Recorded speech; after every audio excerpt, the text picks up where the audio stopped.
രാജ്യം കണ്ട ഏറ്റവും മികച്ച ചലച്ചിത്ര പ്രതിഭകളിലൊരാളായ തിലകൻ സ്വാഭാവികമായ ഡയലോഗ് പ്രസന്റേഷനിലൂടെ തന്റേതായ അഭിനയശൈലിയുടെ ഉടമയാണ്.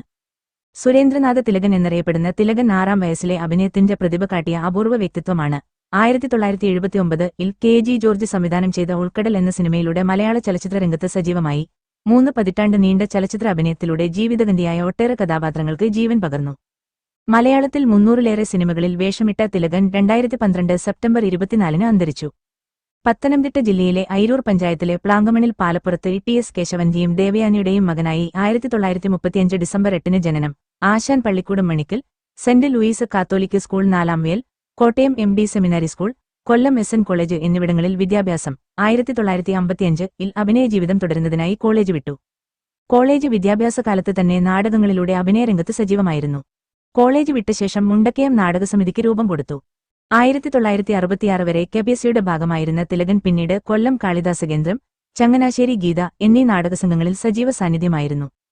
തുടർന്ന് PJ ആന്റണി രൂപം കൊടുത്ത നാടകസമിതിയിലും പ്രവർത്തിച്ചു. PJ ആന്റണിയുടെ മരണശേഷം ആ നാടക ട്രൂപ്പ് ഏറ്റെടുത്ത് പ്രവർത്തിപ്പിച്ചു. ഇതിനിടയിൽ റേഡിയോ നാടകങ്ങൾക്കും തിലകൻ ശബ്ദം നൽകി. PJ ആന്റണിയുടെ ഏക സംവിധാന സംരംഭമായിരുന്ന 1973-ൽ ഇറങ്ങിയ പെരിയാർ എന്ന ചിത്രത്തിലാണ് ആദ്യമായി അഭിനയിച്ചതെങ്കിലും ആദ്യം പുറത്തിറങ്ങിയത് 1972-ൽ റിലീസായ ഗന്ധർവക്ഷേത്രം എന്ന സിനിമയാണ്. 1 മിനിറ്റ് ദൈർഘ്യം മാത്രമുള്ള റോളായിരുന്നു ആ സിനിമയിൽ അദ്ദേഹത്തിന്. പിന്നീട് 1979 മുതലാണ് സിനിമയിൽ സജീവമായത്. KG ജോർജ് സംവിധാനം ചെയ്ത ഉൾക്കടൽ എന്ന ചിത്രത്തിലൂടെയാണ് ആ അഭിനയയാത്രയുടെ തുടക്കം കുറിച്ചത്. 1982-ൽ KG ജോർജ് സംവിധാനം ചെയ്ത യവനിക എന്ന ചിത്രത്തിലെ കഥാപാത്രത്തിന് മികച്ച രണ്ടാമത്തെ നടനുള്ള അവാർഡ് തിലകൻ കരസ്ഥമാക്കി. തുടർന്ന് ഏറെ അവാർഡുകൾ തിലകനെ തേടിയെത്തി. 1990-ലെ പെരുന്തച്ചൻ, 1994-ലെ സന്താനഗോപാലം, ഗമനം എന്നീ ചിത്രങ്ങളിലെ വേഷങ്ങൾ ആ വർഷങ്ങളിലെ മികച്ച നടനുള്ള സംസ്ഥാന അവാർഡിന് തിലകനെ അർഹനാക്കി. 2007-ൽ ഏകാന്തം എന്ന ചിത്രത്തിന് ദേശീയ ചലച്ചിത്ര ജൂറിയുടെ പ്രത്യേക പുരസ്കാരം നേടി.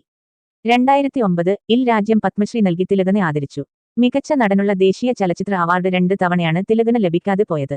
1986-ലെ ഇരകൾ, 1990-ലെ പെരുന്തച്ചൻ എന്നീ സിനിമകളിലെ അഭിനയത്തിനാണ് ഈ അവാർഡ് പരിഗണിക്കപ്പെട്ടിരുന്നത്.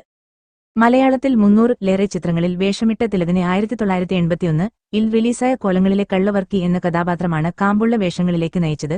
യവനിക, ഗമനം, കാട്ടുകുതിര, ജാതകം, ഋതുഭേദം, പെരുന്തച്ചൻ, തനിയാവർത്തനം, സന്താനഗോപാലം, മൂന്നാം പക്കം, സ്ഫടികം, കിലുക്കം എന്നിവ തിലകന്റെ അഭിനയ പ്രതിഭ തെളിയിച്ച ചിത്രങ്ങളാണ്. 2010-ൽ താരസംഘടനയായ അമ്മയുമായി ബന്ധപ്പെട്ട വിവാദങ്ങളിൽ ഉൾപ്പെട്ട് ഏറെനാൾ സംഘടനയിൽ നിന്ന് പുറത്തായിരുന്നു. ഇതിനെ തുടർന്ന് ചലച്ചിത്ര സംഘടനകൾ വിലക്കേർപ്പെടുത്തിയെങ്കിലും മഹാനടനെ അനുകൂലിച്ച് സാംസ്കാരിക നായകർ രംഗത്തെത്തി.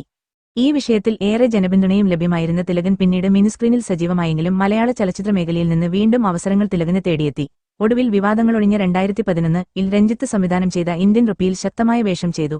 2012-ൽ അൻവർ റഷീദ് സംവിധാനം നിർവഹിച്ച ഉസ്താദ് ഹോട്ടലിലും മികച്ച വേഷമാണ് തിലകനെ കാത്തിരുന്നത്. തിലകന് ലഭിച്ചിട്ടുള്ള പുരസ്കാരങ്ങൾ കേരള സർക്കാരിന്റെ സംസ്ഥാന പുരസ്കാരങ്ങൾ: മികച്ച നടൻ 1990-ൽ പെരുന്തച്ചൻ, 1994-ൽ ഗമനം, സന്താനഗോപാലം മികച്ച സഹനടൻ രണ്ടാമത്തെ നടൻ, 1982-ൽ യവനിക, 1985-ൽ യാത്ര, 1986-ൽ പഞ്ചാഗ്നി, 1987-ൽ തനിയാവർത്തനം, 1988-ൽ മുക്തി, ധ്വനി, 1998-ൽ കാറ്റത്തൊരു പെൺപൂവ്.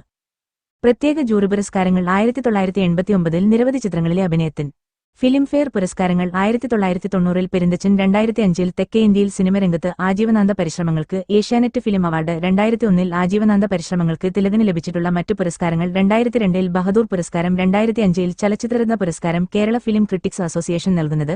വാർദ്ധക്യ സഹജമായ അസുഖങ്ങൾക്ക് തിരുവനന്തപുരത്തെ സ്വകാര്യ ആശുപത്രിയിൽ ചികിത്സയിലിരിക്കവെ ഹൃദയാഘാതത്തെ തുടർന്ന് 77-ാമത്തെ വയസ്സിൽ 2012 സെപ്റ്റംബർ 24-ന് പുലർച്ചെ 3 മണിക്ക് അന്തരിച്ചു.